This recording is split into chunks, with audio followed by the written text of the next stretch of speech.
bersih. Ya karena iddah itu nuruti perintah pangeran, pokoknya tetap iddah. 3 kali masa suci. 3 kali masa suci atau masa haid. Itu ada perdebatan ulama. Tapi kan ini terbukti bersih, Gus.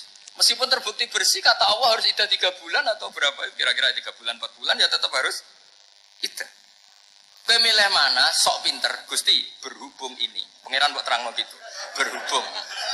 Jadi Tuhan apa Pak Wari? Berhubung Gusti. Ini jelas steril dari sperma zaut awal. Gak usah iddah Gusti. Sama aja kamu disuruh majikan kamu ikhla hati safra. Berhubung gak ada apa-apa, gak usah ya. Kira-kira mangkel nondak budak yang seperti itu. Mangkel. Maka dibutuhkan kebodohan dalam beragama.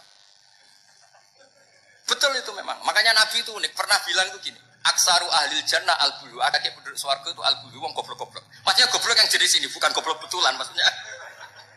Maksudnya goblok jenis ini itu ya tetap pinter. Tapi pinternya dibuang. Pura-pura goblok demi samina. Jadi saya misalnya kok pinter. Pinter dan goblok tadi. Sekaligus. Pinter dan goblok. Ya bah ikla hadi sokhra fa inna tahta hadaban. Tak angkat.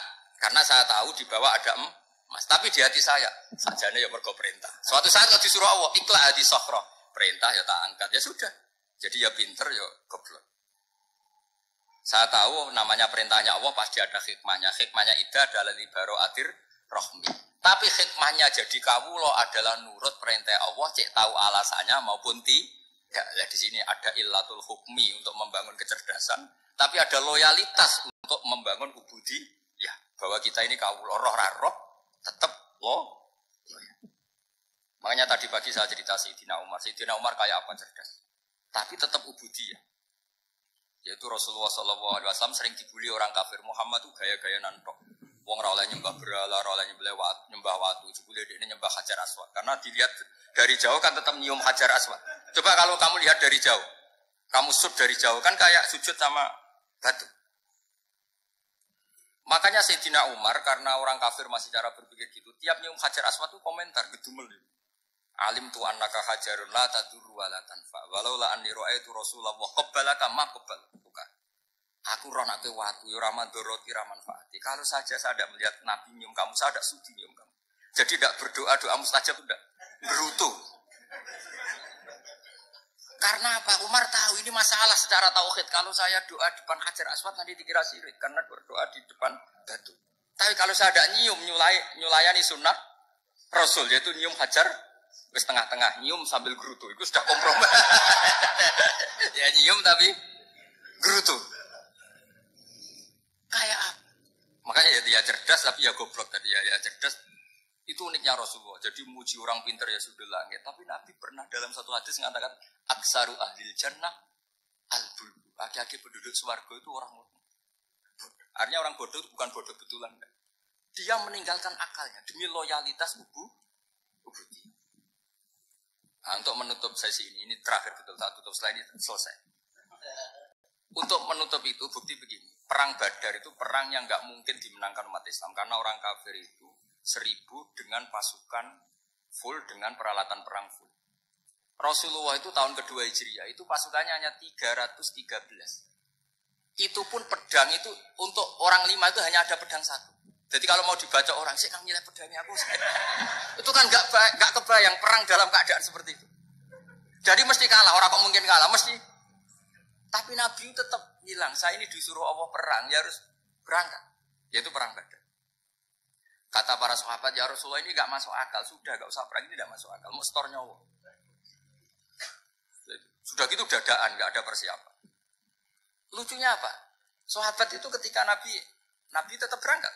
La akhrujanna walau waqti. Nabi menginginkan saya tetap berangkat meskipun sendiri. Setelah Nabi berangkat sekian meter, tuh sahabat ikut semua. Kata Nabi, lah kamu kok ikut? Ya ikut saja. Kata kamu mesti kalah. Ya anggap saja setor nyawa.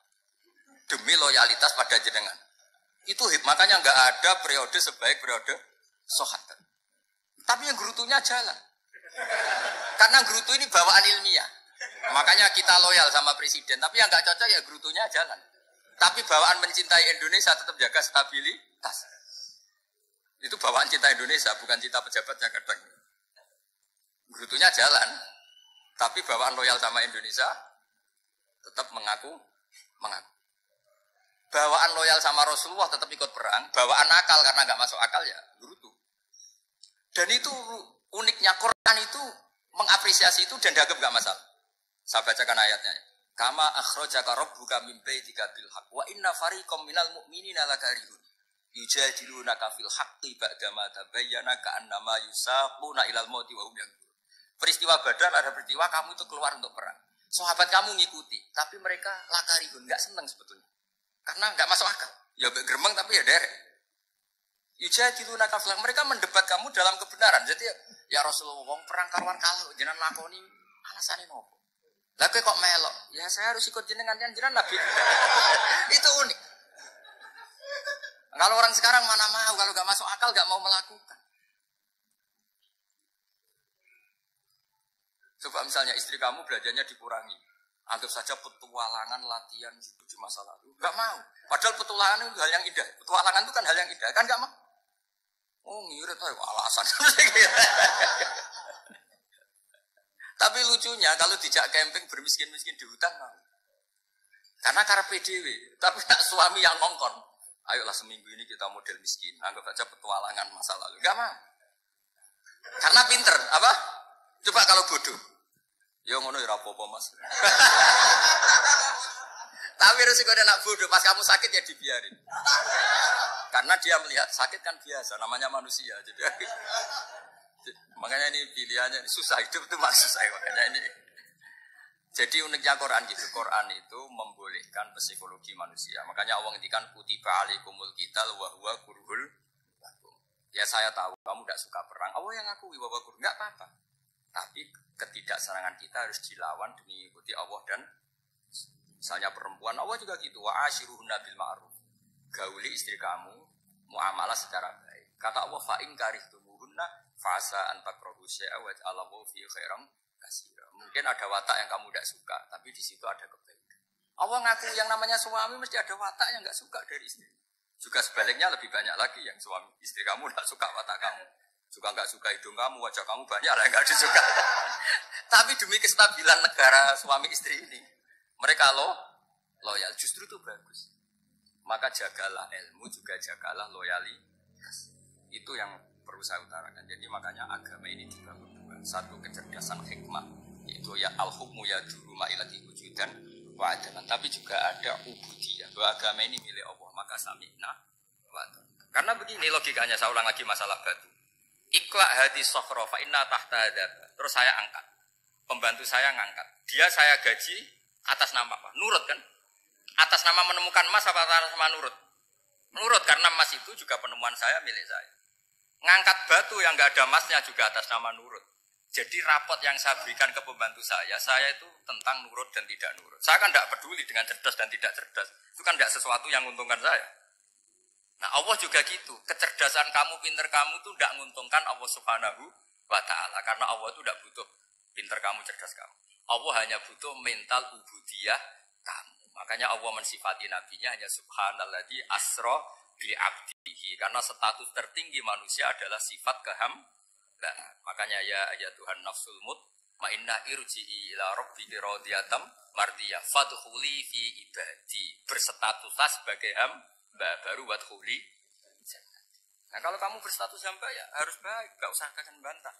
Coba kalau kamu rasional, ya Allah kenapa bikin surga nanti-nanti? Engkau kan bikin sekarang, ngapain repot-repot nanti? Jadi kacau semua agama.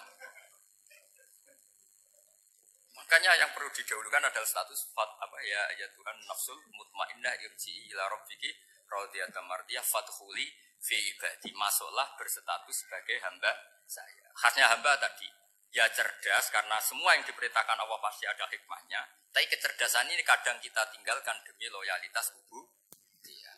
Assalamualaikum warahmatullahi wabarakatuh.